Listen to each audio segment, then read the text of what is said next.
नमस्कार प्यारे विद्यार्थी मित्रों। गुजरात सरकार के निमंत्रण पर मैं आज यहाँ हिंदी के लेक्चरर के लिए उपस्थित हुआ हूँ। मेरा विषय है राजेंद्र यादव और हिंदी कहानी।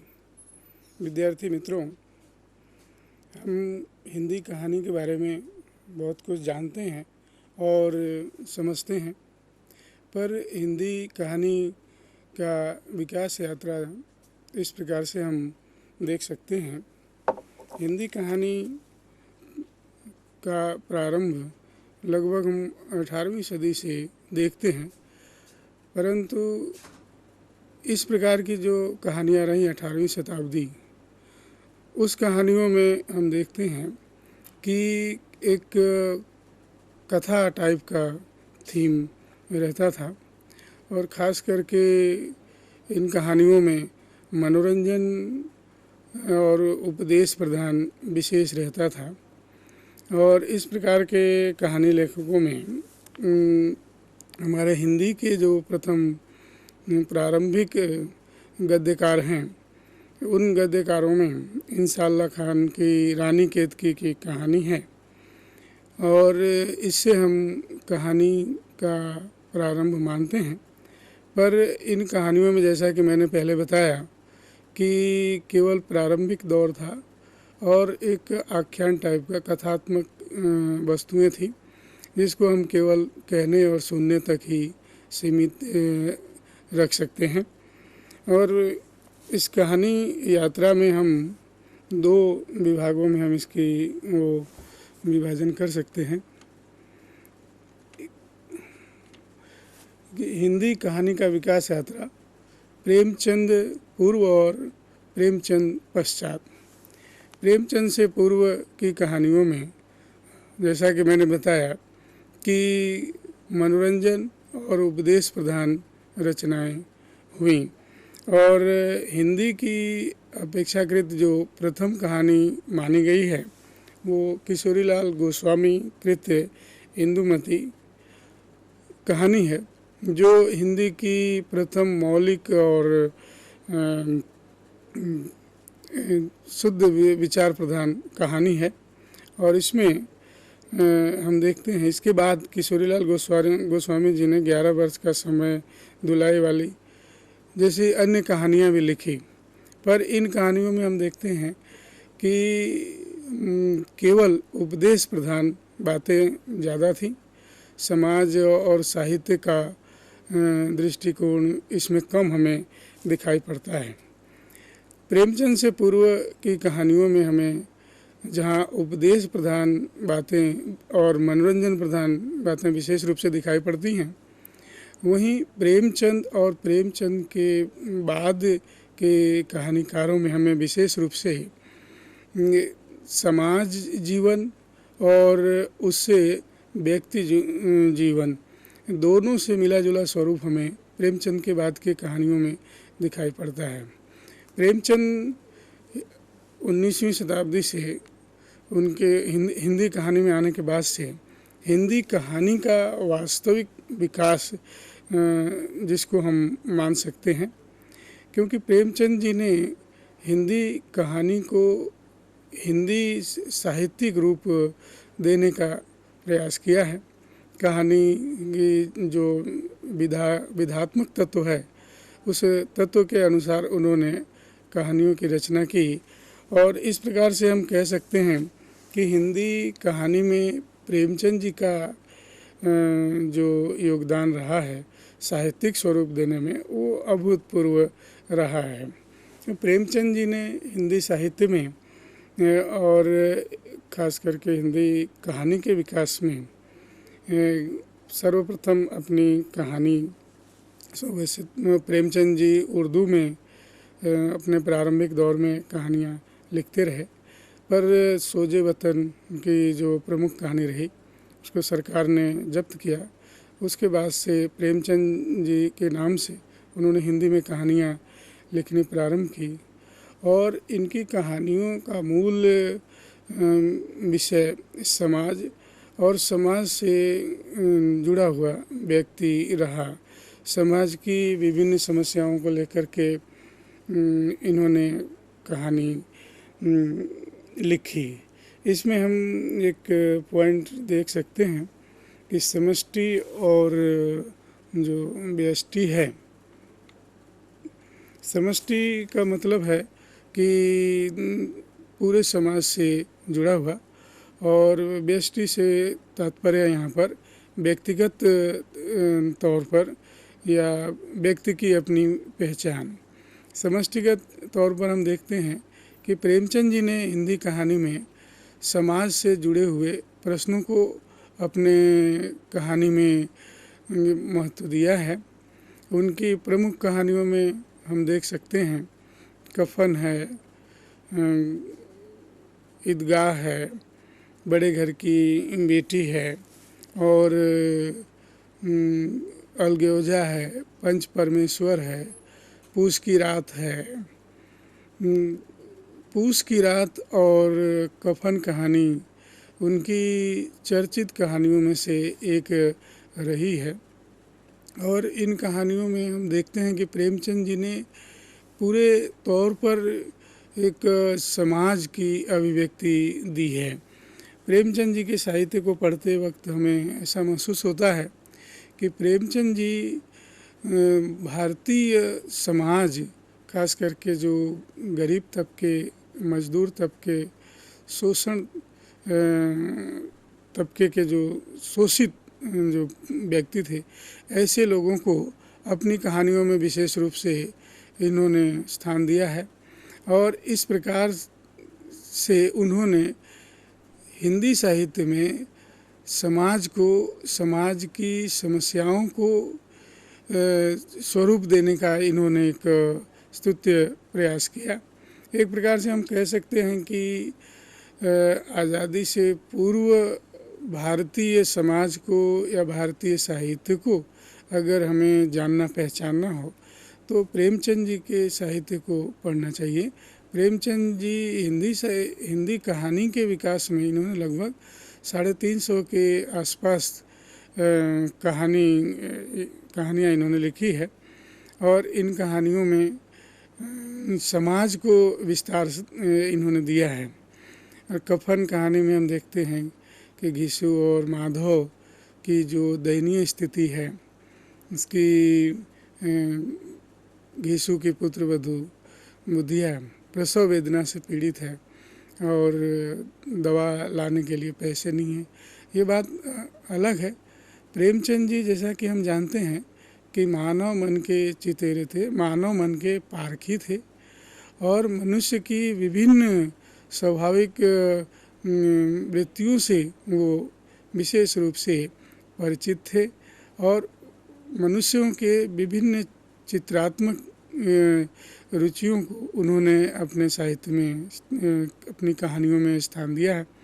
और इसलिए हम कभी कभी देखते हैं कि प्रेमचंद जी के जो पात्र रहे, वे पात्र अपने गुणों के रूप में विशेष रूप से ख्याति हुए।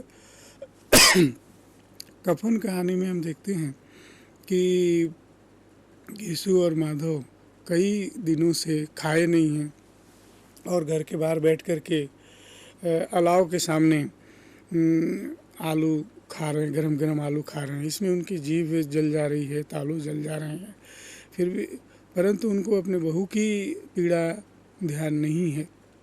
और ऐसा तभी होता है कि जब व्यक्ति अत्यधिक भूखा हो या गरीब हो, उसकी दयनीय दशा हो, और ऐसी स्थिति में वह आदमी दूसरे का ध्यान कहाँ से रखे और अपने ही ध्यान में वो रहता है। इस प्रकार हम देखते हैं घिसू और माधव, यहाँ तक कि घिसू एक बार माधव को कहता भी है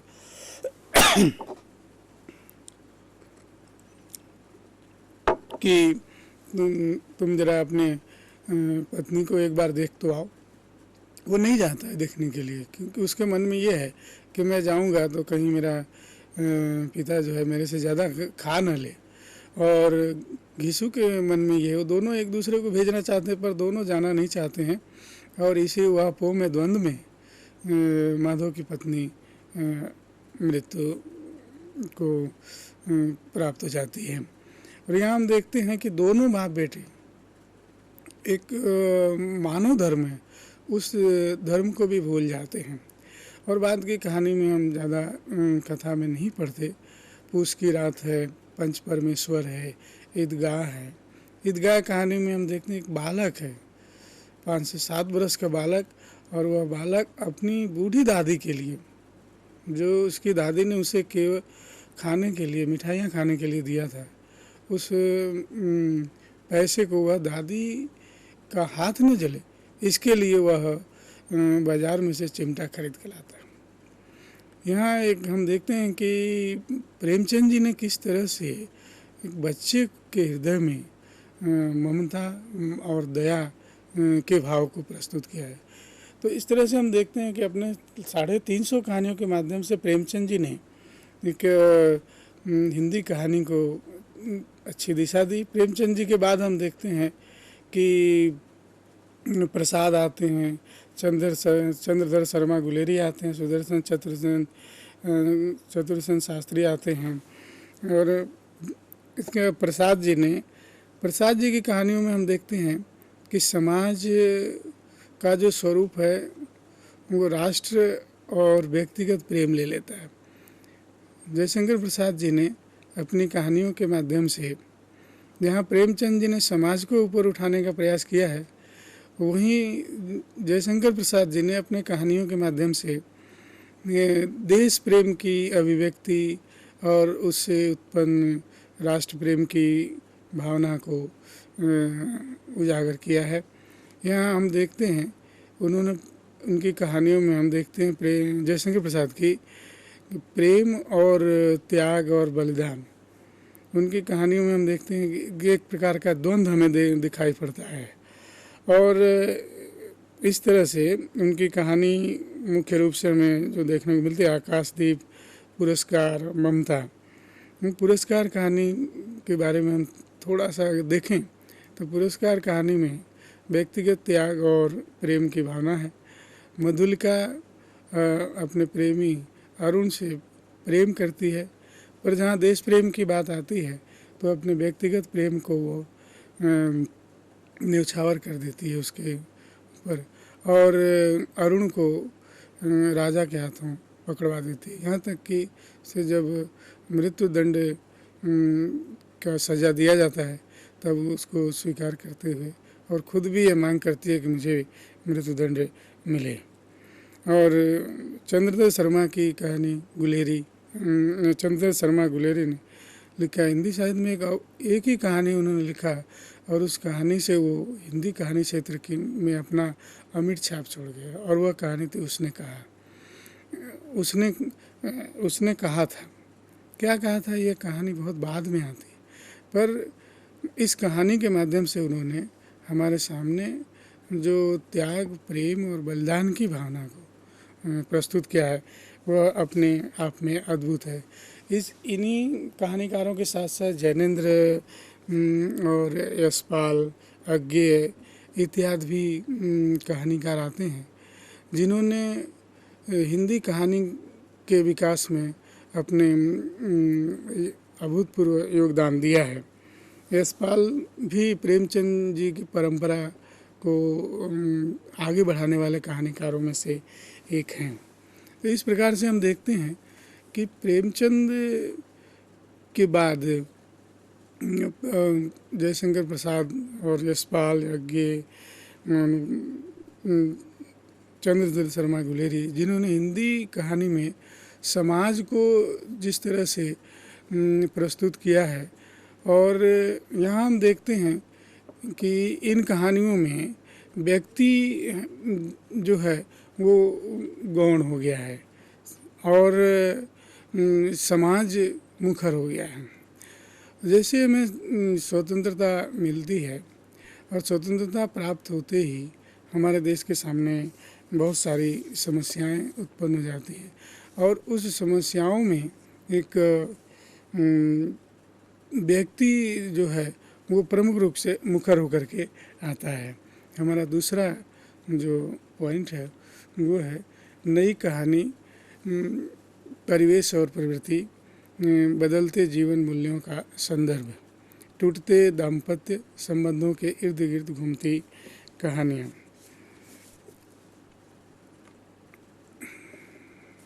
इसके बाद हम देखते हैं कि आज़ादी के बाद हमारे सामने जो परिस्थितियाँ आई और वह परिस्थितियाँ जो वो विभिन्न रूप से हमारे देश को और व्यक्ति और समाज को उद्वेलित करने वाली थी। पहली बार हमारे सामने जो प्रेमचंद जी के समय में आदर्श था, जो नैतिक मूल्य थे, जो गुण थे, वो गुण बाद में हमें हम अवगुण तो नहीं कहेंगे, नैतिक बनाम अनैतिकता जिसको हम गलत कहते हैं, गलत मानते हैं, वही स्वरूप हमारे सामने सही के रूप में आने लगा। समाज बदलने लगा, समाज की सोच बदलने लगी, परिवार बदलने लगा, परिवार की स्थिति बदलने लगी। और एक बात हम यहाँ ध्यान देना चाहेंगे कि जब प्रेमचंद जी ने कहानियाँ लिखना शुरू की, उस समय हमारे सामने समाज था, देश था, राष्ट्र था।